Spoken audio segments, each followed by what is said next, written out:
أعوذ بالله من الشيطان الرجيم بسم الله الرحمن الرحيم ما كان للنبي والذين آمنوا أن يستغفروا للمشركين ولو كانوا أولي قربى من بعد ما تبين لهم أنهم أصحاب الجحيم وما كان استغفار إبراهيم لأبيه إلا عن موعدة وعدها إياه فلما تبين له أنه عدو لله تبرأ منه إن إبراهيم لأواه حليم وما كان الله ليضل قوما بعد إذ هداهم حتى يبين لهم ما يتقون إن الله بكل شيء عليم إن الله له ملك السماوات والأرض يحيي ويميت وما لكم من دون الله من ولي ولا نصير. نننی درس کی انشاءاللہ العزیز سورۃ برات پارہ نمبر 11 رکوع نمبر 14 آیات نمبر 103 4 5 6 سلور آیاتونه چې هغه به ویلې کیږي.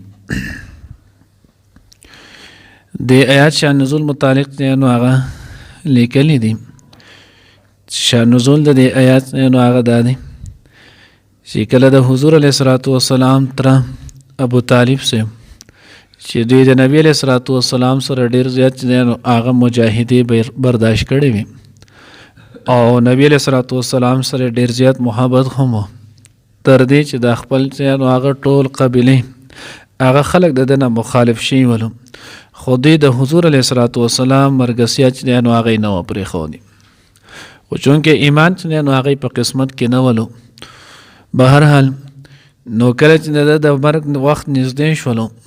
نو کله چې د مړ کېدلو نو په هغه وخت کې حضور علیه الصلاۃ والسلام د خواله لاړلو او کله چې نبی علیه الصلاۃ والسلام لاړل نو په هغه وخت کې هغه ابو جهل او امیہ ابن خلف دا کسان چې هغه هم د سره خواته ناسونو نو حضور علیه الصلاۃ والسلام ورته وی اتره تو یو پیر دا کلمه وای لا اله الا الله محمد رسول الله نو زه بیا الله رب العزت نو هغه ستا شفارس کوم الله پاک نه بغواړم چې الله رب العزت نو هغه ستاسو کې معاف کی او تعالی الله رب العزت اعلی مقام درکې. الته ورته ابو جهل او دغه شان امیہ ابن خلف وغیره دې شنو نو دی ورته وی اې نو ته بوس د ور د یری خپل د پلار نیکه دین چې نو هغه پرې دی نو حضور به ول د کلمې دعوت ورکو او دی به ول چې نو هغه د کفر دعوت ورکول نو په آخر کې نو هغه بیا د یو دا خبره وکړله چې بهشکه زما وراره ما ته پته ده ان دین محمد خیر من ادیان الدنیا یا چې محمد علیه الصلاۃ والسلام چې کم دین دی نو د سور دینونه چې دی په دغه ټولو کې د ټولو نه اعلی افضل اشرف دین دی. خو که چېرته اوس ما دا کلمه ووې نو د قریشو ښځې چې نو هغه د عربو ښځې و بیا دا خبره کوي چې ابو طالب نو هغه د ور د یرې چې نو هغه کلمه وویله نو دغه خبره وکړله او بیا دا ووې قبلت النار علی العار ما ته ور چې نو هغه د پیغور نه خوښ دی او په دغه باندې چې نو هغه د دنیا نه خاتمه وشو العیاذ بالله. نو دی ودی وجنه ویل کېږي د خپل ایمان ډیر فکر ساتل پکار. ایمان د الله رب العزت د خزانو نه یو ټولو نه بهترین انعام چې نو هغه د دې د دنیا یو شی چې نو د دنیا او د آخرت چې نو هغه مقابله کولای شي. حضور علیه الصلاۃ والسلام چې نو ډیر غمجن را پاسېدلو او دغه سره حضور علیه الصلاۃ والسلام دام وي چې زه به تعالی د الله نه چې نو هغه توبه استغفار بدل غواړم. جنازه کې شرکت ونه کړلو خو زه به ستا لپاره استغفار کوم ځکه حضور سره چې نو هغه ډیر زیات محبت او ډیر مجاهدې چې نو هغه برداشت کړی وي. نو چې کله دغه کېدلو نو بیا الله جل جلاله یو آیت نه هغه مخکې راشي. الله پاک نبی رسول الله والسلام ډیر زیات غمجن او هغه متعلق الله پاک ورته انک لا تهدی من احببت ولكن الله يهدي من يشاء. ته نو هغه چاته چې ستا خوښ وي نو ته هغه ته نو په خپله خوښه چاته هدایت نشي کولی. ستا کار پیغام رسول دی هدایت چې نو هغه د الله په لاس کې دی. الله چې چاته وغواړي نو هغه ته به هدایت کړي. او دویم چې نو هغه الله پاک د آیات دلته راولېږلو نو الله وایي چې نو هغه د حضور علیه الصلاۃ والسلام د یو پیغمبر دپاره والذین آمنوا او د مسلمانانو دپاره دا مناسب نه دی ان یستغفروا للمشرکین چې دوی د مشرکانو دپاره چې نو هغه بخښنه وغواړي، دوی دپاره چې نو هغه استغفار وکړي. ولو کانوا اولی قربا اگر چې هغه رشته دار ولې نه کله من بعد ما تبین لهم انهم اصحاب الجحیم چې کله دوی ته واضح شي معلوم شي چې دا جهنمیان دي یعنی په خاتمه بالکفر چې نو هغه وشو العیاذ بالله. اوس دې ځای نه حضرات علما چې نو یو مسله استنباط کې هغه وایي وایي که چېرته یو سړی چې نو هغه کافر وي نو د کافر دپاره دعا د هدایت چې نو هغه کولی شي، خو که چېرته د خاتمه بالکفر وشوله نو بیا د هغه دپاره چې نو هغه دعا نشي کولی. او دغه شانتې حضور علیه الصلاۃ والسلام څوک چې نو هغه کافر چا سره خو کیه د وکینده د څه میلاهیږي نو وایي او د ابو طالب ته یې څه میلاو شو نو وایي او د حضور د دغې چې نو هغه برکت سره د حضور سره چې کم احسان او ښه سلوک کړو نو د هغې برکت دا ورته میلاو شو. مسلم چې نو هغه په حدیث کې راځي چې نو کتاب الایمان کې راغلی دي مختلف روایتونه دي. یو روایت کې چې نو هغه دا راځي چې د پڼې پیزار چې نو هغه به د ورې نور وجود به چې نو په اور کې نه. دویم چې نو هغه دا دی چې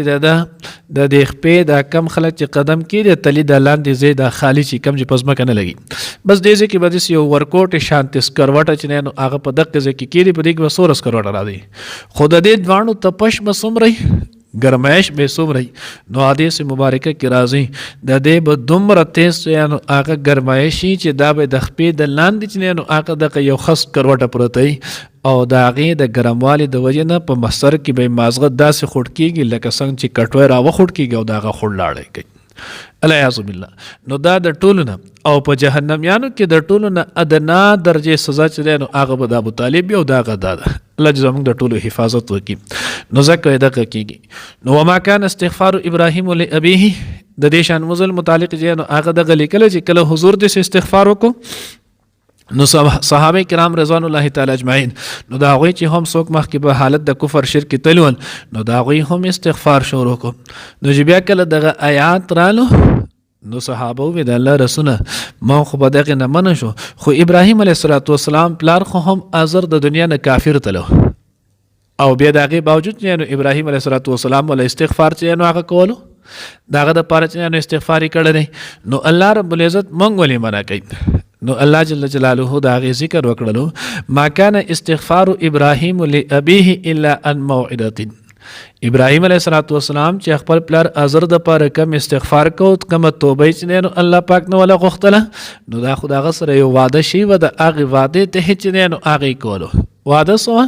نو مخکې به صورت مریم کې بیا انشاءالله راشي آیات نمبر 47 کې آلته لیکلي چې کله چې نو الله ابراهیم علیه الصلاۃ والسلام د هغه له دعوت ورکو ځان چې نو هغې ورته ستړی کو ونه شوله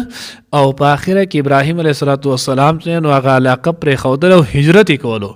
نو خپل پلار ته وویل ساستغفر لک ربي ان ربي کان بي حفیه نو دا هغه ورته وویل چې زه به تعالی د خپل رب نه چې نو هغه استغفار کوم ځکه زما رب چې نو هغه ډېر زیات چې نو په ما باندې مهربانه دی نو زه به تعالی استغفار دقیق کوم. نو الله وی ابراهیم علیه الصلاۃ والسلام چې کوم دا کول ان موعده وعده ایاه نو دا د هغې وعدې په بنا باندې چې نو هغه یې کولو خو فلما تبین له انه عدو لله تبرأ منه او چې کله ابراهیم علیه الصلاۃ والسلام ته هم پته ولګي نه چې دی د الله دشمن دی او خاتمه بالکفر چې نو هغه وشوله نو بیا د هغې نه وروسته ابراهیم علیه الصلاۃ والسلام د هغه دپاره چې نو هغه څه نه دی کړی دعا چې نو هغې وله نه دی کړی استغفار چې نو هغې وله نه دی کړی ځکه چې انسان هر عمل صالح دا د انسان اله په کار راځي چې کله دغه انسان د دنیا نه ځان سره ایمان ویسي اگر که د هغه د یوې ذرې په قدر ولی نه نو بیا که بده پسې شاته سوچنی نو ایصال ثواب کوي ښه عمل کوي نو د دغې دته فایده میلاویږي خو که چېرته یو انسان ځان سره ایمان وی نه وړلو نو د ایمان نه وړلو په وجه باندې شاته بیا دته که هر څومره عمل کېږي نو هغه عمل دله کار نه ورکوي نو ځکه الله پاک وایي دا دغه ډول خو چې کله ورته پته ولګي نه تبرأ منه نو بیا د هغه نه بېزاري اختیار کړه ان ابراهیم لاواه الله رب العزت وایي ابراهیم علیه السلام ډېر وزاري کوونکی و. الله ته چې نو هغه به ډېر زاري او کوله. بعضې د اوه نورې معنی هم کړی دي. رقیق القلب کان ابراهیم علیه السلام رقیق القلب. ابراهیم علیه السلام چې نو هغه نرم زړه واله و. چا اوه معنی کړی ابراهیم علیه السلام ډېر چې نو الله ته جړېدونکی و. چې نو هغه معنی کړی ده ابراهیم علیه السلام چې نو هغه ډېر چې نو هغه الله ته زاري او فریاد کوونکی و. ټولې معنی چې نو هغې صحیح کېږي او دا ټول صفتونه چې نو ابراهیم علیه السلام کې موجود ولو. حلیم ابراهیم علیه السلام برتباره هم ډېر و. دغه چې نو سوره امتحانونه دي څه د مخکې سورت ابراهیم کې به هم راشي انشاءالله. نو دغه ټول چې نو هغه په دقه دلالت کوي. وما كان الله ليضل قوما بعد إذ هداهم حتى يبين لهم ما يتقون. الله رب العزت چې نو هغه څوک بېلارې کوي نه یو قوم کله چې د هغوی ته هدایت وشي تر دې چې د هغوی ته د امر او د نهي چې نو هغه واضح شي چې کوم شیزونه د هغوی منع کړي تر څو چې ورته د هغې منع چې نو هغه ښودلي نه. دې متعلق چې نو هغه ډېر شقول ذکر کړي شان نزول خو آسان دا دی چې کله چې نو هغه اوس مخکې دغه چې نو مونږ وی حضور علیه السلام نو چې کله حضور علیه السلام استغفار کول نو بیا صحابه هم شروع کړه د خپل خلکو دپاره. نو چې بیا کله الله رب العزت د آیات کې راولېږل چې د مسلمانانو دپاره مناسب نه دی. ابراهیم علیه السلام خو د وعدې تحت کولو خو چې کله وضاحت وشو نو بیا هغه پرېښودو. نو مسلمانانو یې دا موږ څه چل وکړو دا خو موږ یو غلط کار چې نو هغه کړی. نو الله وی نه په دې باندې تاسو نه ګمراه کېږئ نه په دې باندې تاسو چې نو هغه ګنهګار یئ. ولې ځکه الله رب العزت وایي ګمراهي او ګنهګارېدل خو اله دي چې کله انسان ته یو حکم معلوم شولو او د دغه حکم معلومېدو نه وروسته بیا هغه ګناه کوي نو بیا دا ګمراهي ده. خو که یو انسان ته یو ګناه د هغه منع یو شي نه منع شوی دا ورته معلوم نه او د وکړلو په ناپوهۍ کې نو په دغه صورت کې بیا دی چې نو هغه ګنهګار نه دی. بعضې دا هم شان نزول لیکلی دی دی چې نو هغه هم دا کړي چې کله چې نو هغه د سره حکم رالو شراب حکم رالو د حرمتو نو چې د هغې حرمت حکم راللو نو کم صحابه چې موجود ول د هغو خو د هغې نه منې شولو. خو بعضې حضرات چې نو هغه په سفر کې ول او د هغوی ته خو لا دا پته نه وه په هغه وخت کې خو نه ټي وي نو چې نو هغه دا میډیا دا شیزونه خو نه ول چې په هغې باندې اطلاع شوي. نو دوی که په دغې حالت د سفر کې چې نو هغه د شي بیا راغلل مثال په طور کې پته ورته ولګېده چې د هغې حرمت خو نو هغه په ربیع الاول کې راغلو او دوی دل چې نو هغه اوس په رجب کې راورسېدلو پته ورته ولګېده. نو دوی یار په دغې منځ کې خو چې نو هغه مونږ استعمال کړی. الله یې نه په دې تاسو نه ګمراه کېږئ ځکه په هغه وخت کې تاسو ته لا پته نه وه که نه چې د دې نه منع شوي ده. نو چې کمې پورې انسان ته د یو ګناه نه د منې پته نه وي دی په هغې باندې ګنهګار نه دی. خو چې د یو ګناه نه دی منع شول او د ته پته ولګي نه چې دا ګناه دی او دی بیا د هغې باوجود کوي نو بیا الله وایي دا چې نو هغه لوی ګناه دی بیا په دې سره انسان ګمراه کېږي. ان الله بكل شیء علیم. الله په هر شیز باندې نو هغه پوه دی. ان الله له ملک السماوات والارض. الله رب العزت نو هغه ذات دی چې هغه دپاره بادشاهي د اسمانونو د ځمکې ده. یحیي و یمیت. الله چې نو هغه ژوندي کول کوي ژوند ورکوي و یمیت او مړه کول کوي یعنی حیات او ممات ژوند او مرګ دا دواړه د الله په لاس کې دي. الله نه ما سوا د دې نور څه نو هغه څوک اختیارمند نشته. وما لکم من دون الله من ولی ولا نصیر. او نه ستاسو د الله نه ما سوا بل څوک نو هغه دوست او نه مددګار شته. نو گویا دوستی چې کوی نو هم د الله سره کوي مدد چې غواړئ نو هم د الله نه غواړئ. د الله نه ما سوا چې نو بل چا سره نشته. ځمکې د اسمان بادشاهي نو دا هم د الله ده نه. نو که حیا غواړئ عزت غواړئ مال غواړئ څه چې هم غواړئ دا د الله نه غواړه ځکه د دې ټولو شاچ نه نو هغه الله دی. الله دې موږ ته دغه عقیده نصیب کړي. ما کان للنبی ندی روا مناسب د پیغمبر د پاره والذین او دای کسانو د پاره امنو چې ایمان راوړی سنو د ای استغفروا چې دی بخنه غواړي للمشرکین د مشرکانو د پاره ولو کانو اگر چې دی وی اولی قربا خپلوان رشتہ دار من بعد ما تبین ورست د دین چې واضح شي دوی ته انهم اصحاب الجحیم چې دی دوزخیان دی. وما کان استغفار استغفار ابراهیم او نو چې نو استغفار بخنه غختل د ابراهیم علیه السلام لابيه خپل پلار د پاره الا ام موعده وعدها مگر د یوی وعده په وجه چې هغه سره کړی و یهودا غسرا یعنی ازر سره فلما پس هر کله تبین چې ښکارا شو له اغه انه عدو چې د دشمن دی لله د الله تبرأ منه نو اغه بیزار شو براءت اختیار کو داغنه ان ابراهیم بشک ابراهیم علیہ السلام لأواه ډیر نرم دینه او زاری کون کې حلیم او بردبارو وما كان الله او ندی الله پاکو ليضل قوما چې بلار کړي یو قوم بعد اذ هداهم ارستد دینه چې دا غوي ته هدایت وکیلار اوخی حتا تر دې پورې یبین لهم چې واضح کی بیان کې دوی ته ما اغه سيتقون چې دوی به داغه نزان ساتي ان الله بشک الله پاک بكل شيء په هر څه باندې علیم په دی